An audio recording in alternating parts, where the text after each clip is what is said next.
Open source is an incredibly social art. Open source is innovation. Like open source is enabling. Open source is community. And open source is weird. Open source is incredibly important. Open source is hard. Open source is engaging. Open source is collaboration. Open source is like running the show. Open source is ubiquitous. Open source is, well, my life. And open source is not free. Hello, my name is Ildiko. And I'm Phil. And this is the My Open Source Experience podcast, where Phil and I will talk to open source veterans, newbies, their managers, and just really anybody who is either already involved in the open source ecosystem or would like to. This podcast will be all about the individuals, their voices, and their experiences that they've been through ever since they started to think about open source or getting involved in open source. Yes, we'll show the various different types of open source communities that are out there, some pluses and minuses, and how to navigate them. Before we dive in, let me give you some important reminders. People on the podcast participate as individuals. They do not represent any company or organization. All the thoughts and opinions are theirs.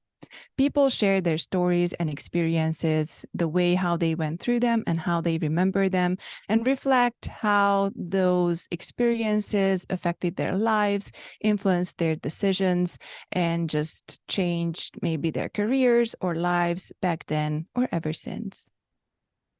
Welcome to the My Open Source Experience podcast. In this episode, Phil and I are talking to Alex Scammon, and we have a very interesting topic for you today, which is money in open source. So this is probably not the first thing that comes to your mind when we are talking about experiences and open source.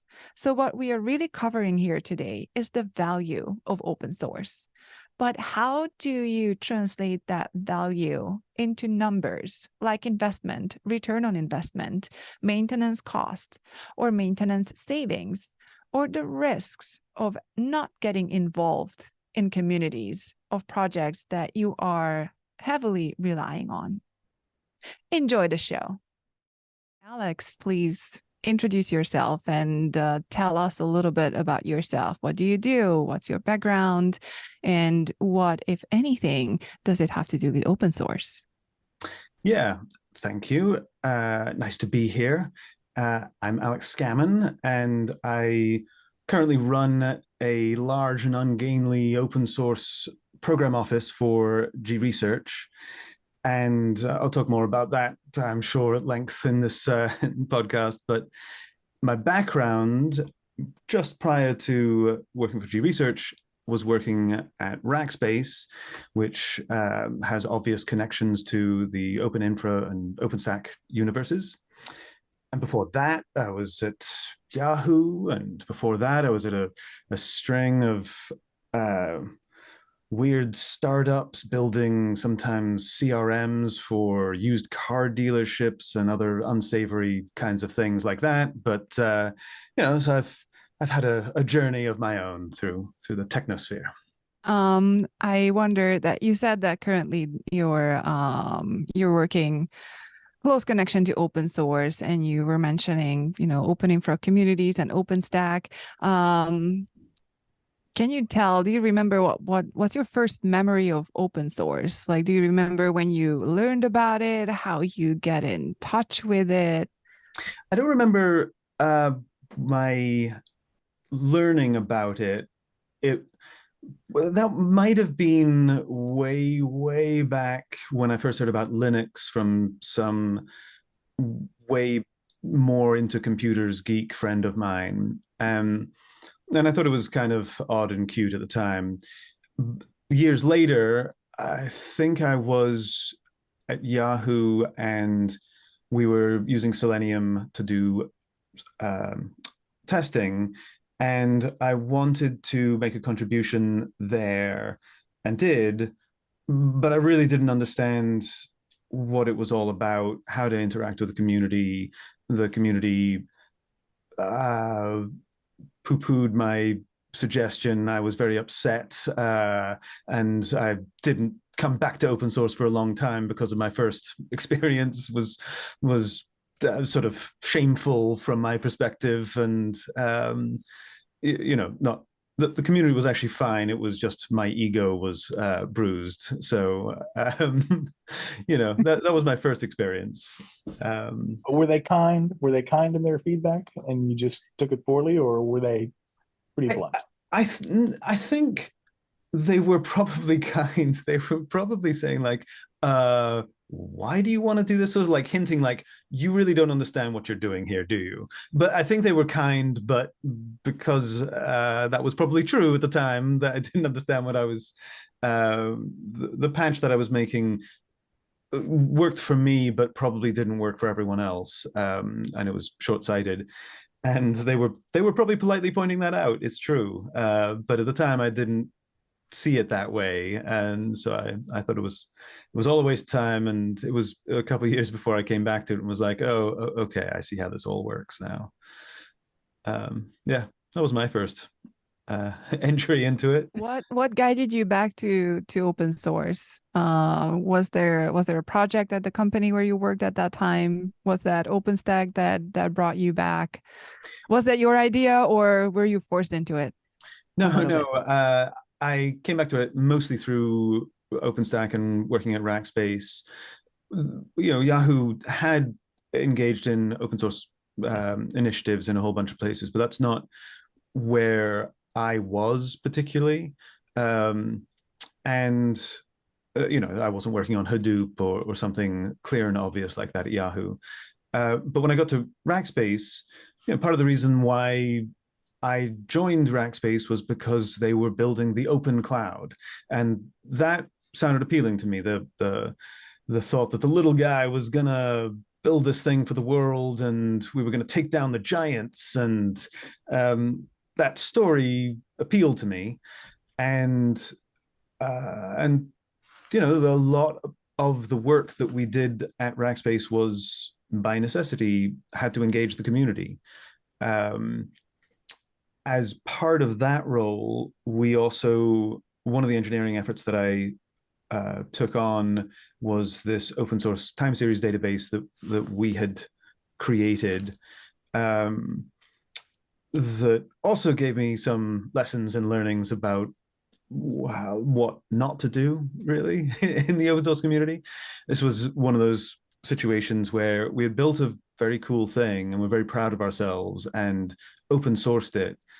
And the feeling was sort of, if you build it, they will come. And nobody came. And we didn't really make the experience of joining that project and doing development on that project first class developer experience. And we didn't go out and try and find allies, do any of the hard social work that is needed to build a community. And as a result, the code's still out there, I'm sure, but nobody has used it ever really, except Rackspace. So that was a good lesson for open source in many ways as well. Like the importance of how to advocate for your project just beyond, oh, the code will speak for itself. Yeah. Yeah. I mean, I would like that to be true. And I think a lot of engineers would love that to be true as well, just because what we're generally interested in is mucking around in the code. And one of the reasons why a lot of engineers are engineers is because they don't want to do all the social work that a lot of other people do want to do. All the people who do marketing or HR or things that are directly related to humans. There's a sense with a lot of engineers that they want to firewall themselves off from that work. And the dilemma, of course, is that open source is a lot about people. And yeah, at the end of the day, you have to start interacting with people if you want to get the job done. So yeah, it was a very big learning lesson in like, oh, we can't just do code. We've got to do all of these other bits to make it work. So And the strange thing about open source is that it's difficult to find a marketing person and certainly an HR person that can do the work that's needed, right? Because it's an engineer to engineer kind of engagement. That's you're at that level. So it's hard to find anybody else. So it takes a special kind of developer. Right? yeah, exactly. And it's not to say that every developer has to be incredibly social and out there and going to parties or whatever. A lot of this work happens in IRC without any vision or visuals of the other person that you're working with. We do a lot of work that right now with like the color community, and I can think of it has a very strong IRC process. And I had somebody on that project for years who never knew any of the faces of the people that he was working with, and that's fine. Like, and that's how lots of engineers prefer to interact. So it's not to say that like you have to be gregarious and out there in the world, but you're right. It does still take a certain kind of developer to be willing and able to engage when you get to the point of like marketing efforts and standing on stage and willing to talk about your stuff at a conference. Yeah, it does take multiple skills at that point. Yeah, we mentioned it before that a lot of engineers, developers happen to be introverts, and I'm one of the examples. And it takes a lot of effort and energy to get out of of the dark little room where you're sitting and stand in front of people. So I think that we will probably have at least one episode that will focus on how to make this work if you're an introvert, because I'm sure that a lot of us have a lot of stories in terms of I'm doing all kinds of things that I never expected or wanted to do. And I look forward to that episode. Is it everyone with their video cameras off? And yeah, right. Yeah, it'll be great. Yeah. Maybe it will be just like as opposed to the camera views of everybody's face, we will just type in the chat. Yeah, exactly. I love it.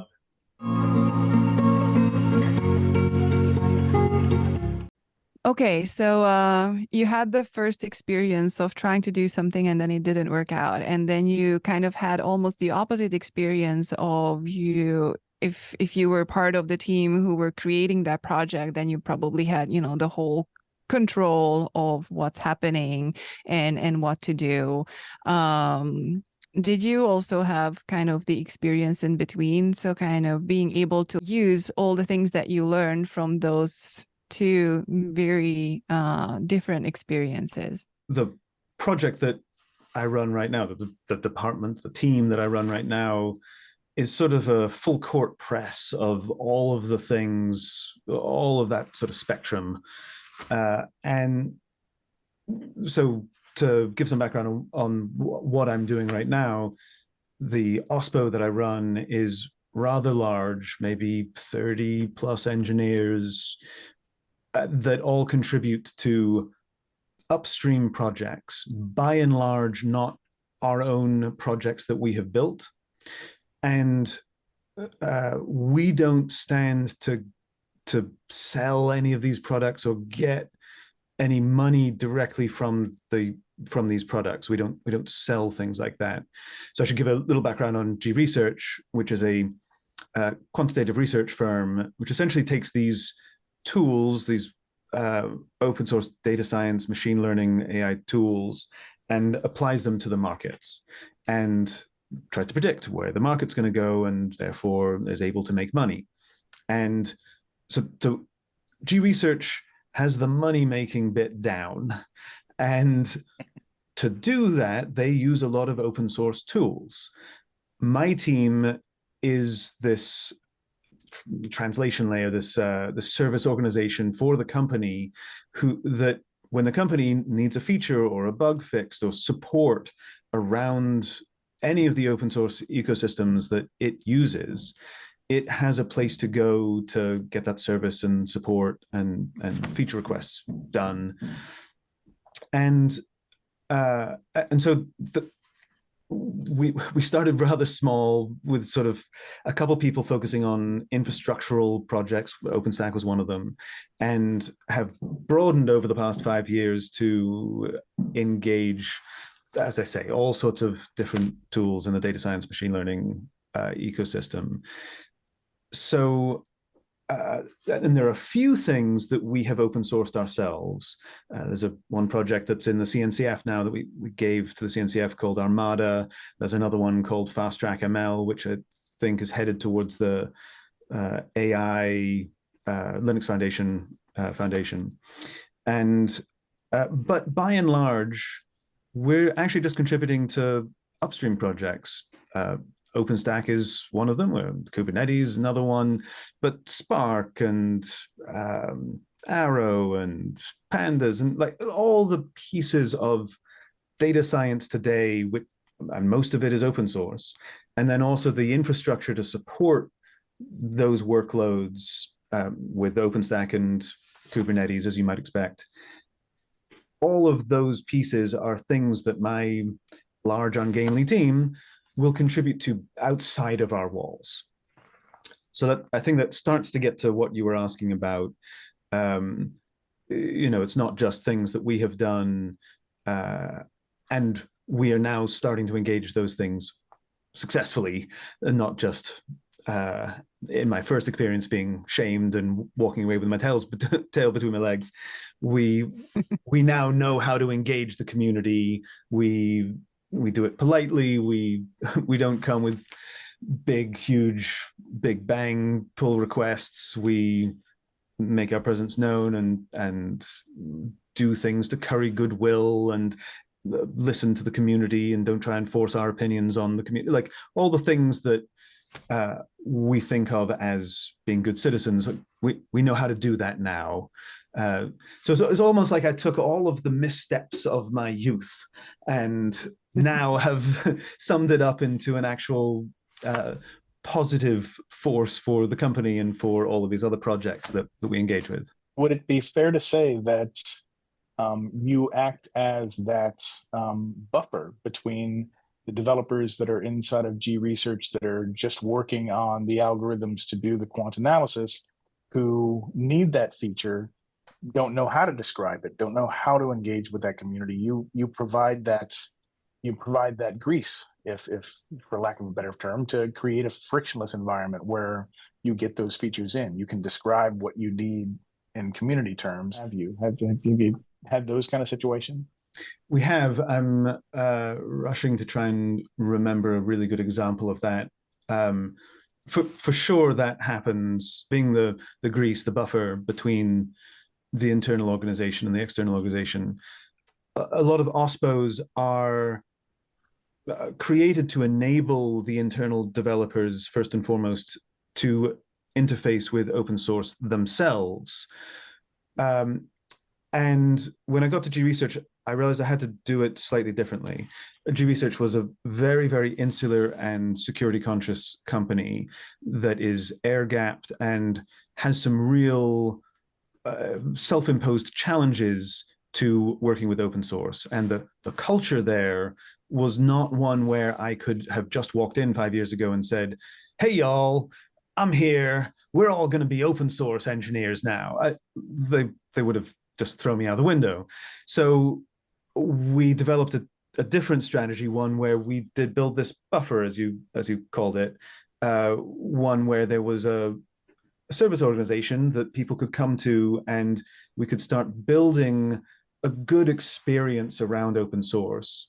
Eventually, we've been able to start engaging internal engineers to be able to contribute back out to open source, much like traditional OSPOs try and engage internal engineers.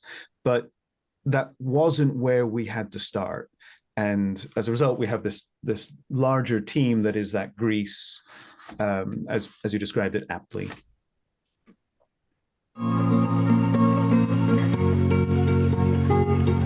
Can you tell a little bit about your experience and where the comment is coming from that it's so hard to talk about money when it comes to open source. Yeah, this, well, I'll start with a recent experience that I had at an open source conference.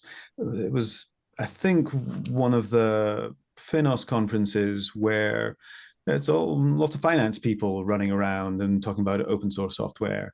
And I was interested in the OSPO track, and so I think I was listening to a bunch of OSPOs there. And my critique of a lot of what I was hearing was that they weren't talking about the money. And it was distressing to me because we were at the finance open source conference. Like if there was any place where people should know how to talk about money and open source, it was here. And I asked a couple questions to people, and it wasn't on people's minds. And or they couldn't really articulate how they valued in monetary terms their OSPO efforts. And as I say, I was distressed. And then we hit this period, maybe the last year or so, where we've seen a number of OSPOs, sort of famous OSPOs, come under the gun and lose funding. And I fear that it's because we in the open source ecosystem aren't yet good enough about talking about our value, which is equally distressing to me because we can all look around and see that open source is like running the show. So surely we should be able to express that open source is valuable. So like that doesn't seem to be the problem. I think it's just our ability to communicate it, because it's difficult, it's tricky to connect the work that we do in open source to actual business value.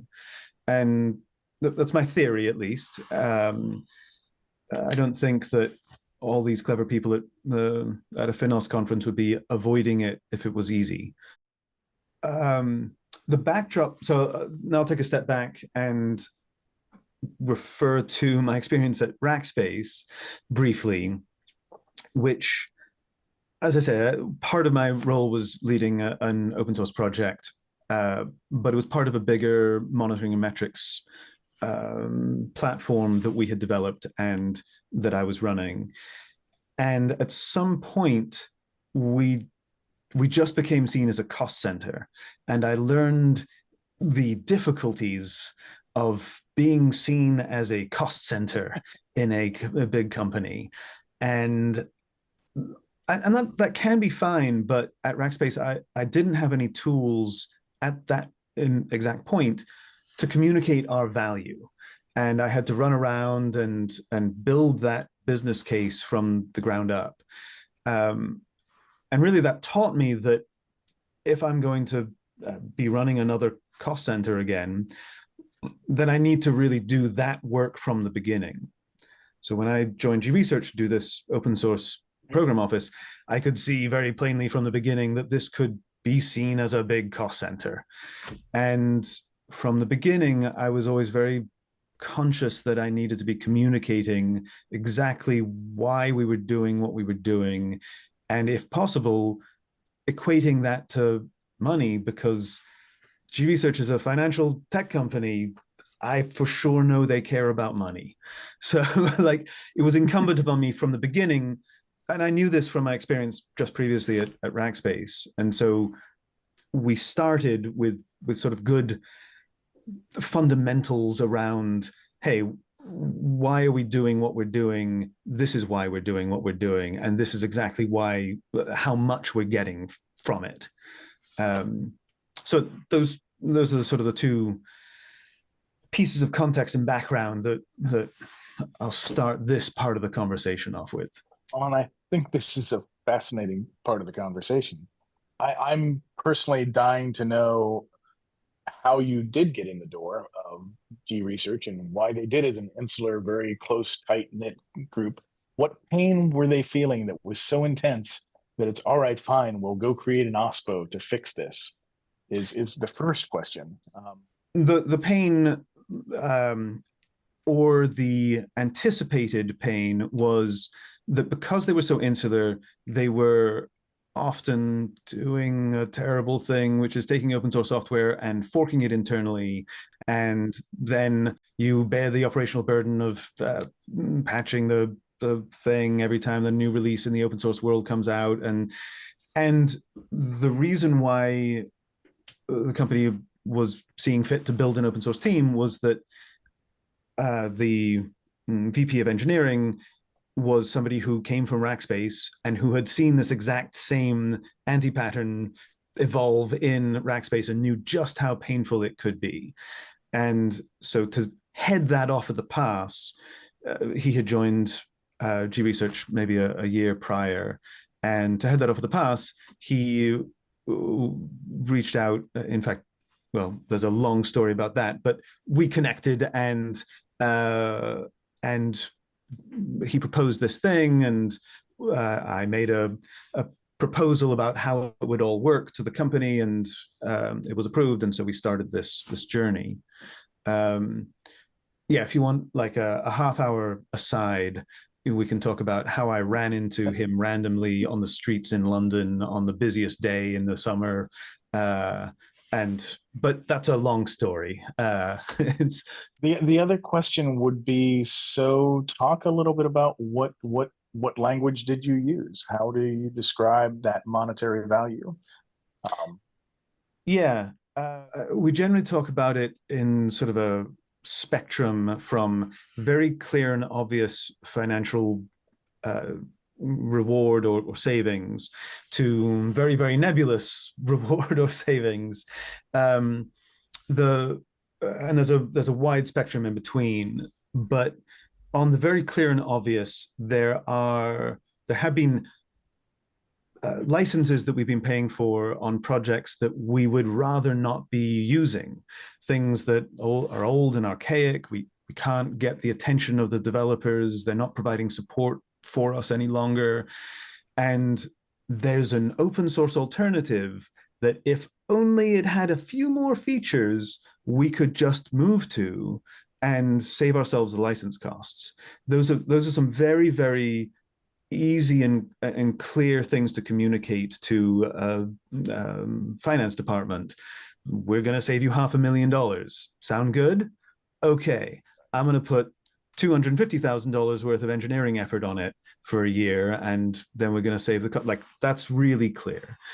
On the other end of the spectrum, there are all the sort of intangibles around company profile and goodwill in the community and the ability to hire,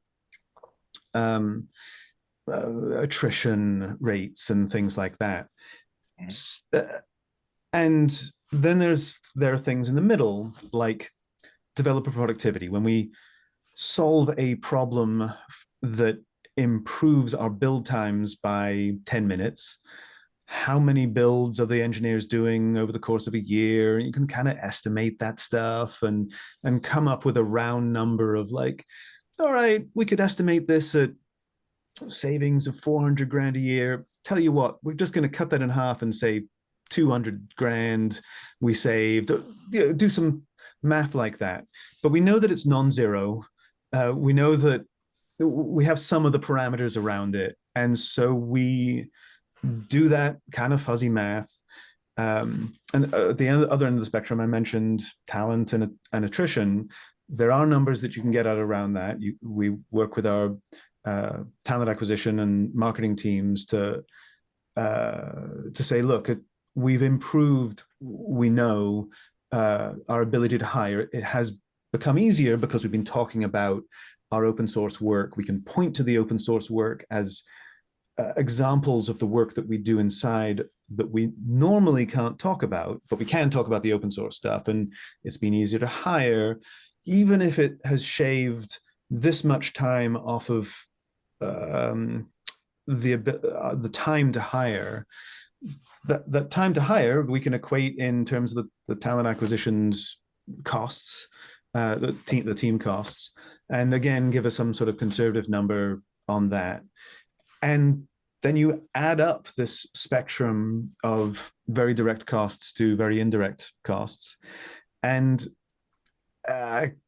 in my experience so far, it always comes out to way, way more than the cost of doing business for your team. But it takes a lot of work, actually, to go through each one of your projects to identify the things that have made the company money or saved the company money, and do some math that people can nod their heads to, add the whole thing up, and get buy-in that, yeah, this really happened, that you did actually affect all of that.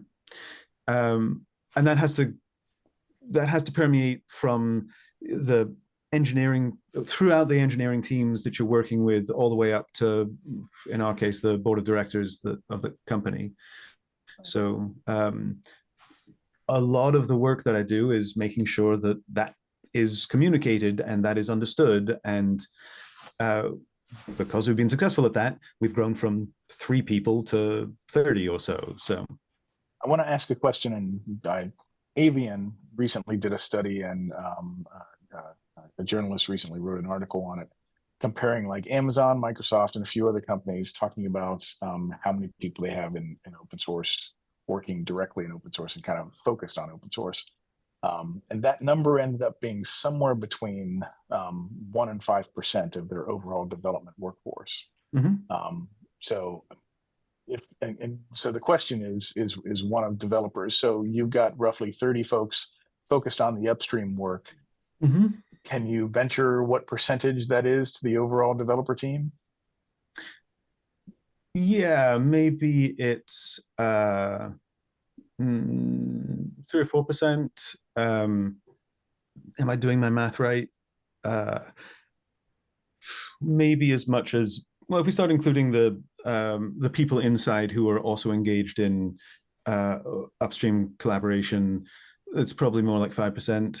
Because to be clear, it's not just my team. We have been successful. No, I understand. And I mean, it's a common model in Linux, and I think I've been finding it to be true across many other projects, where you've got folks that are dedicated to doing the proprietary code, period, and then you've got the folks like your team who are working just in the upstream, and then you've got folks in the middle that are kind of working mostly on the proprietary stuff, but as you say, they work pushing stuff upstream with help from the grease or from those that are actively upstream in the community. So it's like these 3 buckets, and the one in the middle kind of pivots, right, whichever way they need to go to be most effective for the overall goal of the company. So when I look at that smallest bucket, the one dedicated to the upstream, it's like I said, it's been somewhere in that 2 to 5% range. And so I was just curious if those numbers hold in your organization, or if you've got a different ratio, because yours is I've not looked at a quant company before.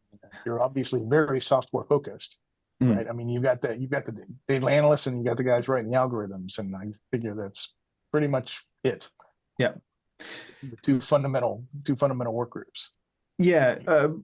And at G Research, so there is this cadre of quants who are writing the algorithms and being very clever, but there's 4 or 5 times that amount of people who are providing the infrastructure and the machinery in which to place those very clever algorithms and do things. So it's quite a large organization, quite a large engineering organization, I should say, at the end of the day, to support those very clever mathematician quanti brains. And it's interesting to hear that your percentage is about somewhere between 2 to 5%. That reassures me that I might be doing it right. So that's cool. You mentioned developers and engineers, but we also talked about at the beginning-ish of the episode that there's much more than just development. Do you have people, Yes. doing marketing stuff, technical writing, and did you factor them in as well into that percentage? Thank you for bringing that back around. I meant to mention it up front, but yes, when we built the team out, one of the first roles that I had for was director of community and developer relations. And that is still the hardest bit of the work, to be honest. And in fairness, we probably have too small of a team over there. And but yes, we have Katerina, who runs that whole department. She has a group of people who support that function, both from doing actual sort of developer relations internally and externally, and then a number of tech writers and a number of people who help us build little GitHub websites for our projects and support community. Like, there are all sorts of little tiny pieces of development that need to happen as part of that developer relations process. It's a team that works very, very closely with marketing, with our talent team inside G Research, but also the engineering teams inside G Research. Like, they have to be plugged into what's happening on the ground. If we want to write about things, for example, we need to know what's going on. And then there's a huge world of open source that we need to connect to and build relationships with. And that's where a lot of that team, where the role really, really comes into focus and really shines, because it's all the stuff that you forget to do as an engineer when you're just focused on getting your task done. It's sending emails back to people, setting up meetings, having conversations, going to conferences, and just meeting people and making those connections. And sometimes it can feel trivial, as I say, like just meeting a person, like what's that going to do? But I can't tell you the number of times that those things have turned into wonderful engineering projects that have brought the company value. So it's weird and silly, but it somehow transpires that all this social activity that we engage in actually does equate to meaningful engineering productivity at the end of the day. So back to how do you sell that as a cost center? Yeah. Well, I think that's why it remains one of the smaller teams on my team, is because I'm wary of making that sort of too big and a target for what are you all doing here, because it is harder to equate the money that generates, just because it's more on the ethereal end of that spectrum that I was talking about. It's talent acquisition and raising the profile of G Research so that people have heard of us at all. And we know that is improving our ability to hire, but how much is that worth? Maybe what I was just saying about conversations that we have in the wild end up really impacting the company. Well, maybe that's true, but how much of that eventual work do you attribute to the initial conversation, right? Is it harder? 1%? Is it 50%? Like 100%? It wouldn't have happened had we not been in that room, but we were, and so it happened. But the engineer actually did the work and put it together. So isn't it that person's work that did it? And so you're right. I worry about that chunk of the team and how to express the positive effects there. One of the things that we've been working on recently is trying to create or formulate larger initiatives around our outreach.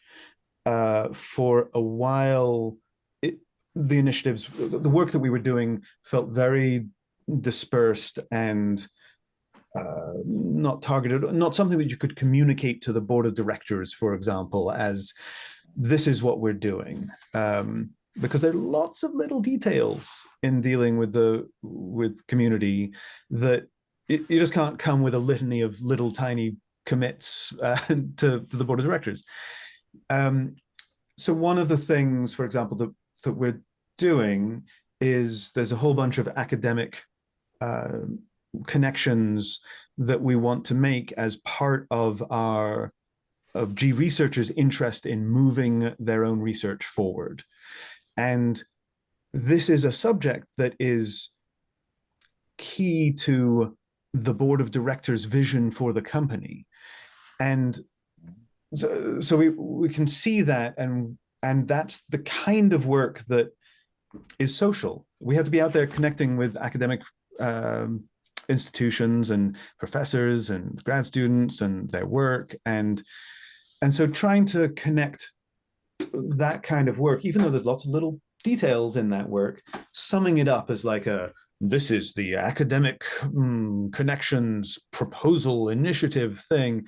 It sounds silly, but because we know that there's focus and therefore dollars behind that idea at a board level, just trying to make sure that we're connecting that work that we do already with the work that they're interested in doing, and making it clear that we're working towards their aims.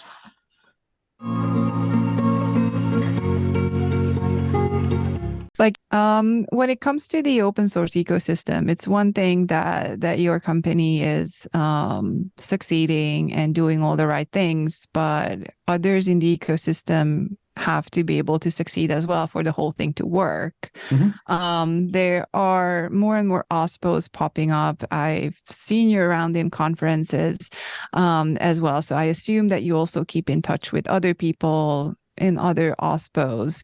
Mm-hmm. Do you have any experience in terms of like talking about the struggles of how to justify the value of both the OSPO as well as people working upstream, starting the conversations around, at some point, we all just have to talk about money. And when it comes to money here, we are really talking about the value of, the open source work, this whole mainstream software development phenomenon that's happening these days. Do you have experience with that? Experience with like helping people start the conversation with their companies around it? Yes, and just talking to other people in other OSPOs and sharing this experience of this is how we are justifying our value and worth of this organization within our company, and what others are doing in the same space. Yeah, I mean, to be honest, over the last year, I've been on a mission to kind of proselytize what we've been doing in our OSPO, and just trying to share that this is a model that has been working for us, hoping that other OSPOs can take something useful away from how we talk about it, how we justify the value, how we present the value to the company. And that's the premise for why we started talking, was that I really wanted to talk about this aspect with more and more people. As I said at some point earlier, there's so much value in open source. It pains me that we don't talk about it more directly, more often. And so as I say, I'm just been on a kick to try and help people start that conversation, to think about the real world value that they are bringing to their companies, because I can only imagine it's huge, and they just might not be speaking about it yet. So yeah, that's why I'm here. It's why I'm headed to the Open Source Summit, to find more of those people and to bore them to tears with my financial open source ideas, and yeah, that kind of a thing. Are people mostly receptive? Yes. Well, there've been a couple of places where I was interested to find that the value that companies saw in open source was different from where we are.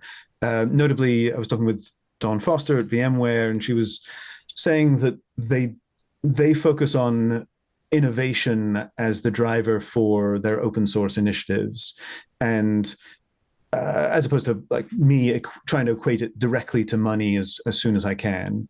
And I thought that was really valuable too, they see the value in that. At some level, they can equate that value of innovation to the eventual products that they create, so that they see the value in a different way. But at least they're equating what they're doing to real world value at some level. However they get to it, it's fine by me. But I'm just pleased that they do it and they have a slightly different model than us. So mostly receptive. I think actually more than receptive. That the last Open Source Summit, there were lots of people desirous of the information of how do we justify what we're doing. Because of that point, there was a lot of pressure on a lot of OSPOs to justify what they're doing. And so, yeah, more than just receptive, I think, being pulled into conversations around that. Curious whether, I mean, is your experience like mine? Are you seeing a lot of people who are trying to figure out how to communicate the value of what they're doing? I've personally found that it's a never-ending job.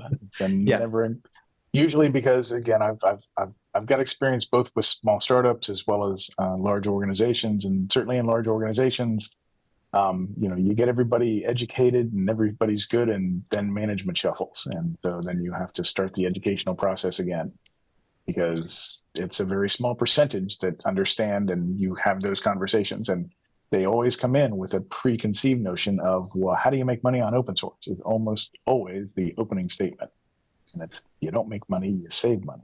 This is how you save money. So yeah, that's a really good point.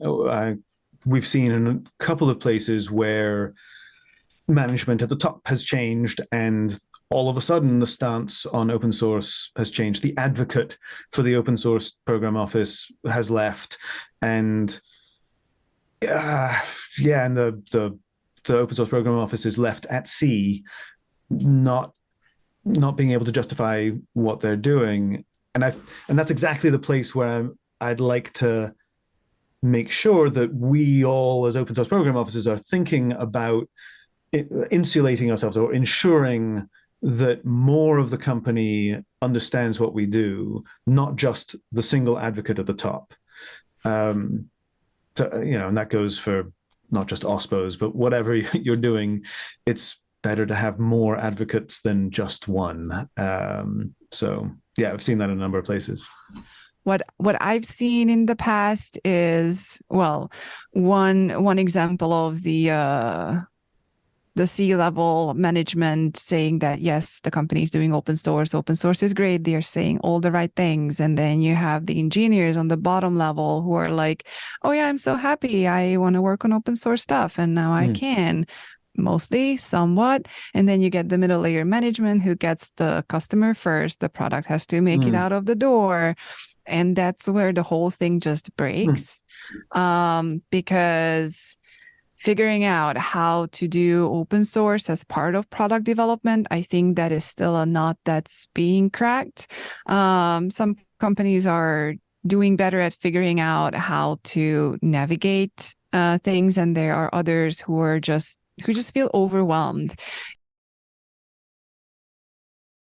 And I also heard from various people and companies that, oh yeah, we want to do open source, but we also have our product strategy and timeline, and we have no idea how to do it. And they don't know where to start. They don't know how to start.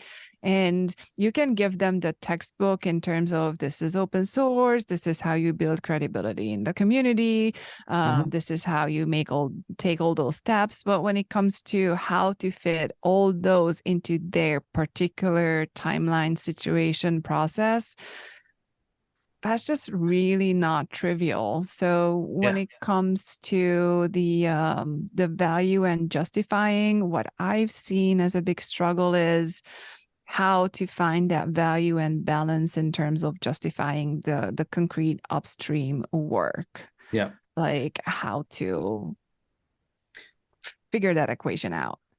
Yeah, it's good. I mean, that takes you back to that initial example about the open source product that we built and then they didn't come.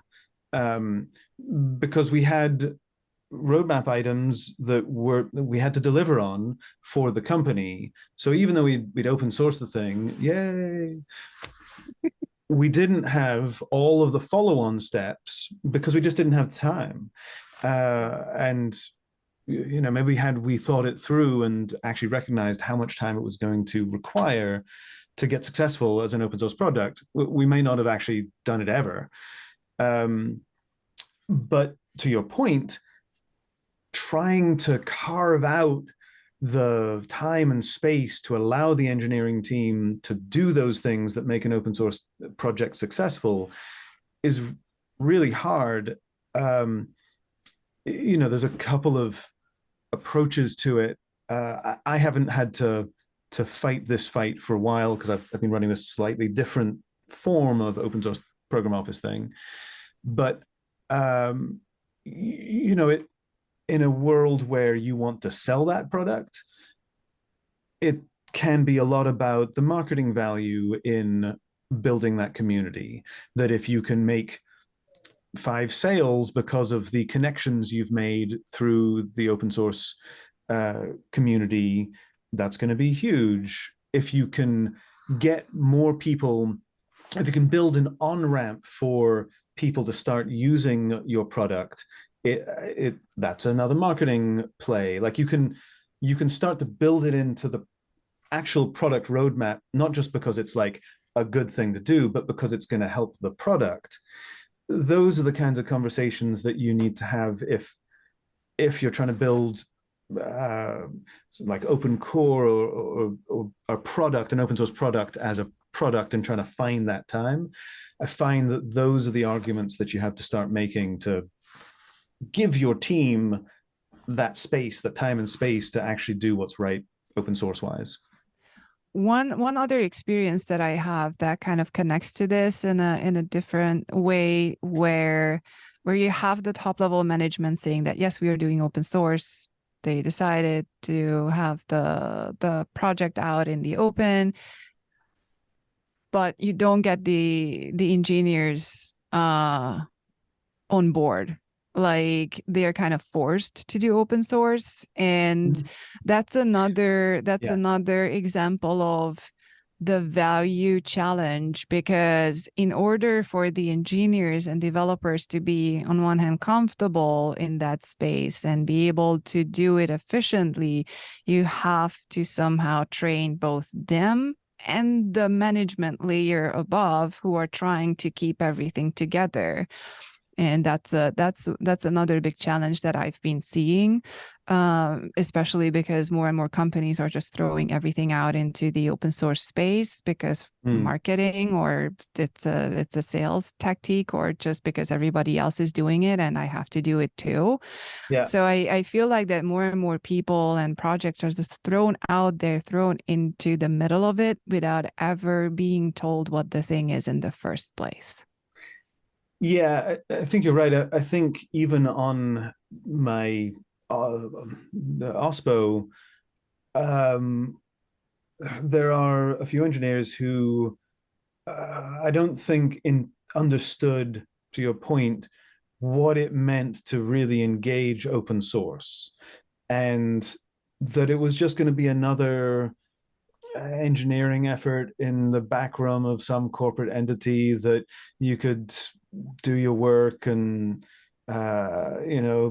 finish the sprint and go home, and that was the end of it. And it's not. You're right. It is more than that, whether those engineers like it or not. And some engineers don't like it, and yeah, there is a tension there, and it's confusing to me because I would look at the opportunity to do open source and get paid for it as like this fun game, this toy that I've been given that I can play with endlessly, but I'm not everyone, unfortunately, and there are other people with other perspectives on what they want to do, what they're interested in terms of engineering. And so you're totally right. There is a tension there sometimes people have actually decided that that's not what they want to do. Sometimes they haven't been told, to your point, that there is a whole raft of other responsibilities when you engage in open source. And I think that part of it is, in some cases, the lack of education. Like if the person never had open source experience before, they don't really know what it is all about. For them, it's just an overhead. Like if someone was thrown from a completely proprietary product development workflow into open source, for them it's overhead. Like what can I talk about in the public space?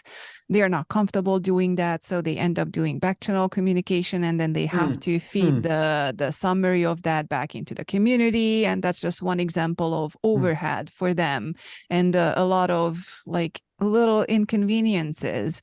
And I think that kind of goes back to the investment part of the money conversation, because a company who decides to participate in open source or open source one of their projects and throw their engineers on it, they have to invest in the transition and education. And I don't think that a lot of them do. And I think that probably also goes back to having the OSPO, having the community manager and developer relationship person, and hopefully a whole team who can help with that.